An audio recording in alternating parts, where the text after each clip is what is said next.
Hello दोस्तों, आपका फिर से स्वागत है अपने इस परिवार में।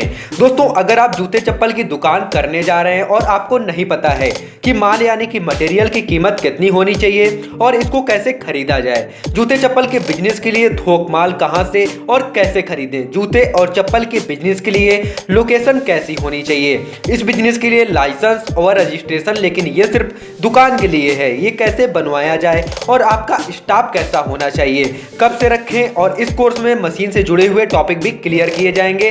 थोड़ा सा इंतजार रखिए। तो चलिए शुरू करते हैं। दोस्तों, जूते चप्पल के बिजनेस के लिए माल की कीमत। आज के समय में लगभग सभी लोग इस मॉडर्न जमाने में अलग अलग डिजाइन के जूते और चप्पल पहनना पसंद करते हैं।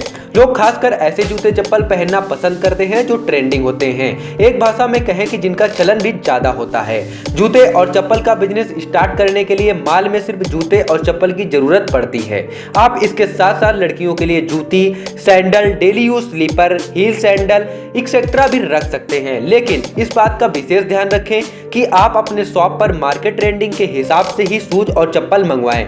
आपको इस बिजनेस में और भी किसी प्रकार की माल की जरूरत नहीं पड़ेगी। सिर्फ आप जूते और चप्पल और सैंडल जैसे माल की मदद से बिजनेस की स्टार्टिंग कर सकते हैं। इन सब माल को खरीदने के लिए कम से कम आपको 2 लाख रुपए तो लगेंगे। अगर आप अपने दुकान के अंतर्गत बेस्ट ब्रांड और बेस्ट क्वालिटी के जूते चप्पल रखते हैं तो आपको 2 लाख रुपए से अधिक भी लग सकते हैं। इस बिजनेस में लगने वाली लागत जूते चप्पल की क्वालिटी और ब्रांड पर भी डिपेंड करता है। अब सेकंड क्वेश्चन करते हैं कि जूते चप्पल के बिजनेस के लिए थोक माल कहां से खरीदा जाए। अगर आपने जूते चप्पल के बिजनेस को स्टार्ट करने का ख्याल बना ही लिया है तो अब आपको इसके लिए दुकान के साथ साथ एक सप्लायर की भी जरूरत पड़ेगी। इसलिए यह सप्लायर आपको टाइम टाइम पर मार्केट ट्रेंडिंग के हिसाब से जूते और चप्पल की क्वालिटी और डिजाइन को बताएगा। ऐसा करके वह सप्लायर आपको आपका अपना प्रोडक्ट सेंड करेगा जिस पर आप अच्छे खासे रखकर उसे मार्केट में सेल कर पाएंगे। अगर आप एक सप्लायर के थ्रू अपने शॉप पर जूते चप्पल मंगवा लेंगे तो आपको खुद जाकर माल खरीदने की जरूरत नहीं पड़ेगी और आप अपना टाइम आसानी से बचा सकते हैं। आपको बस अपने दुकान के लिए एक अच्छे सप्लायर को ढूंढना होगा। खास तौर पर आपको अपने लिए सप्लायर स्थानीय यानी आसपास पर ढूंढना चाहिए। आसपास से आप कभी भी माल मंगवा सकते हैं और अगर कोई डिफेक्टिव प्रोडक्ट है यानी खराब जो प्रोडक्ट होता है उसे आप बड़ी ही आसानी से वापस भी कर सकते हैं।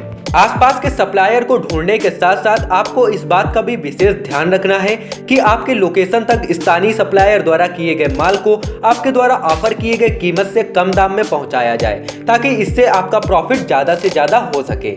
इसके साथ ही साथ आपको इस बात का भी ध्यान रखना होगा कि आप जिस जगह पर अपनी दुकान खोल रहे हैं उस जगह के लोगों को किस तरह के जूते चप्पल पहनना पसंद है।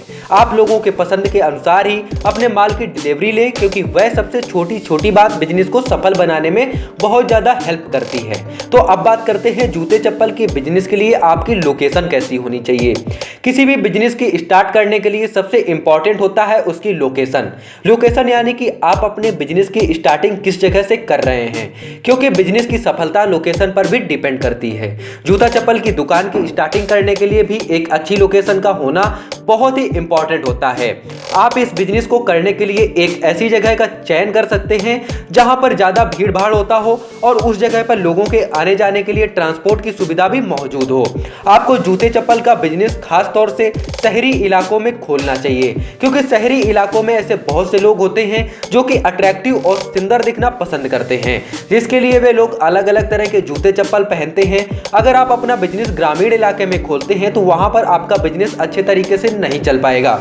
इसलिए दोस्तों, किसी भी बिजनेस की सफलता के लिए दूसरा सबसे इंपॉर्टेंट चीज होता है लोकेशन। इसलिए आप अपने बिजनेस की स्टार्टिंग करने के लिए लोकेशन का विशेष ध्यान रखें। अब बात आती है कि जूते चप्पल के बिजनेस के लिए लाइसेंस व रजिस्ट्रेशन कैसे करवाएं। वैसे तो जूते चप्पल का बिजनेस करने के लिए किसी भी प्रकार के लाइसेंस और रजिस्ट्रेशन करवाने की जरूरत नहीं पड़ती है क्योंकि यह एक छोटा व कम लागत में शुरू होने वाला बिजनेस होता है जो कि आप अपने खुद के दुकान के माध्यम से भी खोल सकते हैं। लेकिन जब आपका बिजनेस धीरे धीरे ग्रो और सफलता की ओर बढ़ते जाए और एक बड़ा बिजनेस बन जाएगा तब आपको लाइसेंस और रजिस्ट्रेशन कराने की बहुत ज्यादा जरूरत पड़ेगी। अब बात आती है कि जूते चप्पल के बिजनेस के लिए आपका स्टाफ कैसा होना चाहिए और कब से रखना चाहिए। किसी भी बड़े बिजनेस को संभालने के लिए एक काबिल स्टाफ की जरूरत पड़ती है, जो कि किसी भी बिजनेस को सफल बनाने में काफी ज्यादा हेल्प करता है। स्टाफ यानी कि एक ऐसी टीम जो कि कुशल व्यक्तियों से मिलकर बनती है और यही टीम मिलकर बिजनेस को संभालती भी है। लेकिन अगर आपने अपने बिजनेस की स्टार्टिंग की है तो आपको स्टार्टिंग में किसी भी स्टाफ की जरूरत नहीं पड़ेगी। लेकिन यदि आपका बिजनेस काफी अच्छा चल रहा है और ग्रो हो रहा है और आपकी दुकान पर काफी अच्छे ग्राहक यानी कि कस्टमर आते हैं, तो आपको अपने बिजनेस को संभालने के लिए एक काबिल स्टाफ की जरूरत पड़ेगी, जो कि आपके ग्राहकों को संभालने का काम करेगा और आपके ग्राहकों को उनके पसंद के अनुसार जूते चप्पल दिखाए जाएंगे। आपके कस्टमर्स को आपके दुकान के अंदर मौजूद जूते चप्पल की क्वालिटी और ब्रांड जैसे चीजों के बारे में बताया जाएगा और उनके डिस्काउंट जो होगा वो भी काटा जाएगा। इससे कि आपकी दुकान बहुत ही अट्रैक्टिव दिखेगी और सबसे अलग दिखेगी। इसलिए स्टाफ बहुत जरूरी है। लेकिन दोस्तों, जब आपका बिजनेस अच्छी तरीके से चल जाए मार्केट में, तब आपको स्टाफ रखना चाहिए। अगर आपने छोटा बिजनेस किया है तो पहले आपको अकेले या फिर 2 लोगों के साथ ही बिजनेस आपका स्टार्ट करना चाहिए। अब बात आती है कि जूते चप्पल के बिजनेस के लिए पैकिंग कैसे करते हैं। आपको अपने जूते चप्पल के बिजनेस के अंदर बाकी चीजों के साथ साथ कस्टमर को पैकिंग की सुविधा भी देनी चाहिए। ये बहुत इंपॉर्टेंट होता है। जब भी आपके दुकान पर कोई भी कस्टमर शॉपिंग करने आता है तो आप उसके द्वारा लिए गए जूते और चप्पल को पैक करके दे सकते हैं। इससे आपके दुकान की इमेज आपके ग्राहकों के सामने काफी अच्छी बनेगी। आप अपने जूते और चप्पल की पैकिंग के लिए फैब्रिक बैग का यूज कर सकते हैं। आप किसी भी प्रिंटिंग प्रेस के दुकान के माध्यम से अपने द्वारा डिजाइन किए गए एडवर्टाइजमेंट को अपने फैब्रिक बैग पर छपवाकर पैकिंग के लिए यूज कर सकते हैं। ऐसा करने से आपके ग्राहकों को पैकिंग की सुविधा तो मिलेगी ही, बल्कि इसके साथ ही साथ आपके दुकान के एडवर्टाइजमेंट बड़ी ही आसानी के साथ हो जाएगी दोस्तों।